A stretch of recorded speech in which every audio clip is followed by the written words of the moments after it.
പല സിറ്റുവേഷൻ നമ്മുടെ ജീവിതത്തിൽ കടന്നു വരാം. ആ ഒരു സന്ദർഭത്തിൽ നാം ഒരു കാര്യം മനസ്സിലാക്കുക, ഇരുൾ അടഞ്ഞ വഴികളിൽ തിരുനാളമാകുവാൻ ഇന്നത്തെ ചിന്ത. ദൈവനാമം വാഴ്ത്തപ്പെടുമാറാകട്ടെ. ക്രിസ്തയേശുവിലെ അവർക്കും സ്നേഹവന്ദനം.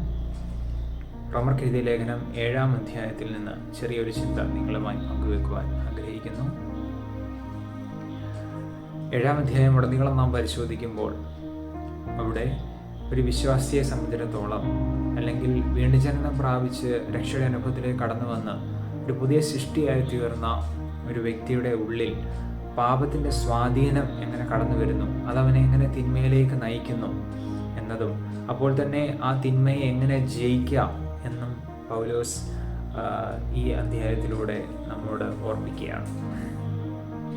അതിൻ്റെ 15 മുതൽ 20 വരെയുള്ള വാക്യങ്ങളിൽ വായിക്കുമ്പോൾ നാം കാണുന്നത്, പൗലോസ് അവിടെ പറയുകയാണ്, നന്മ ചെയ്യണമെന്ന് എനിക്ക് ആഗ്രഹമുണ്ട്, പക്ഷേ ഞാൻ ആഗ്രഹിക്കാത്ത തിന്മയാണ് എന്നിൽ നിന്ന് കടന്നു വരുന്നത്. നമ്മളിൽ പലരും ഈ ഒരു സിറ്റുവേഷനിലൂടെ കടന്നു പോകുന്നവരായിരിക്കാം. പാപം ചെയ്യരുത് അല്ലെങ്കിൽ തിന്മ ചെയ്യരുത് എന്ന് ആഗ്രഹിച്ച് നാം പലതും ചെയ്യുമ്പോൾ അത് തിന്മയായി തീരുകയാണ്, അല്ലെങ്കിൽ ഒരു പാപമായി തീരുകയാണ്. ഇതിൻ്റെ ഒരു കാരണം പൗലോസ് പറയുന്നത് അതിൻ്റെ 21-ാം വാക്യത്തിൽ കാണുന്നു. അങ്ങനെ നന്മ ചെയ്യുവാൻ ഇച്ഛിക്കുന്ന ഞാൻ തിന്മ എൻ്റെ പക്കലുണ്ട് എന്നൊരു പ്രമാണം കാണുന്നു.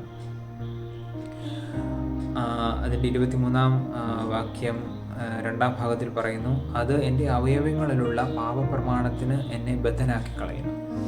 അതായത് നാം വീണ്ടുജന്മം പ്രാപിച്ച് നാം ഒരു പുതിയ സൃഷ്ടിയായി തീർന്ന വ്യക്തിയാണെങ്കിലും നാം ഈ ജഡത്തിൽ വസിക്കുന്നിടത്തോളം കാലം നമ്മുടെ അവയവങ്ങളിൽ അല്ലെങ്കിൽ നമ്മുടെ ഈ ജഡത്തോട് പാപത്തിൻ്റെ ഒരു സ്വാധീനം എപ്പോഴും ഉണ്ടായിരിക്കും. അങ്ങനെ ഒരു പാപ സ്വാധീനത്തെ നാം ജയിക്കുന്നവരായി തീരണം. 8-ാം അധ്യായം 9-ാം വാക്യത്തിൽ കാണുന്നു, നിങ്ങളോ ദൈവത്തിൻ്റെ ആത്മാവ് നിങ്ങളിൽ വസിക്കുന്നു എന്ന് വരികിൽ ജഡസ്വഭാവമുള്ളവരല്ല ആത്മസ്വഭാവമുള്ളവരത്രേ. ഇങ്ങനെ നാം നമ്മുടെ ഉള്ളിൽ ഈ പാപത്തിൻ്റെ സ്വാധീനം കടന്നു വരുമ്പോൾ അതിനെ ജയിക്കുന്നത് പരിശുദ്ധാത്മാവിൻ്റെ ഗൈഡൻസിലൂടെ മാത്രമേ നമുക്ക് അതിനെ ജയിക്കുവാൻ കഴിയുകയുള്ളൂ.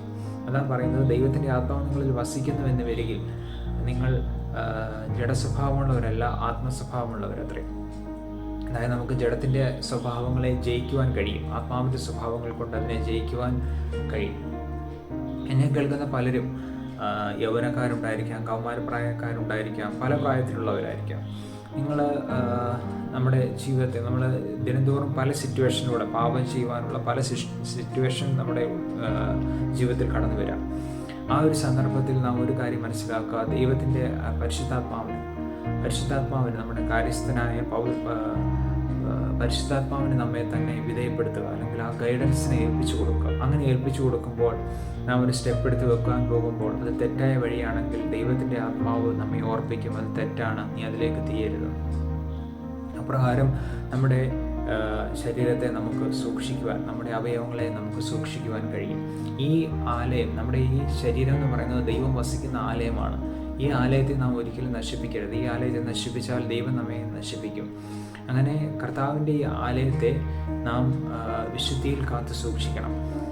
റോമർക്കെഴുതിയ ലേഖനം 12-ാം അധ്യായം അതിൻ്റെ 1-2 വാക്യങ്ങൾ കാണുന്നു. സഹോദരന്മാരെ, ഞാൻ ദൈവത്തിൻ്റെ മനസ്സിൽ ഓർപ്പിച്ച് നിങ്ങളെ പ്രബോധിപ്പിക്കുന്നു, നിങ്ങൾ ബുദ്ധിയുള്ള ആരാധനയായി നിങ്ങളുടെ ശരീരങ്ങളെ ജീവനും വിശുദ്ധിയും ദൈവത്തിന് പ്രസാദമുള്ള യാഗമായി സമർപ്പിക്കണം. നാം ഈ ശരീരത്തെ ദൈവത്തിന് പ്രസാദമുള്ള യാഗങ്ങളായി തീർക്കണം.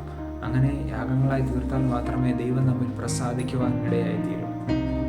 എന്നെ കേൾക്കുന്ന പ്രിയമുള്ളവരെ, ഞാൻ എൻ്റെ വാക്കുകളെ ചുരുക്കട്ടെ. ഈ പാപത്തിൻ്റെ സ്വഭാവത്തെ, അല്ലെങ്കിൽ ഈ പാപത്തിൻ്റെ സ്വാധീനം എപ്പോഴും നമ്മോടുണ്ടായിരിക്കും. ആ പാപത്തിൻ്റെ സ്വാധീനത്തെ നാം ജയിച്ചേ മതിയാവും.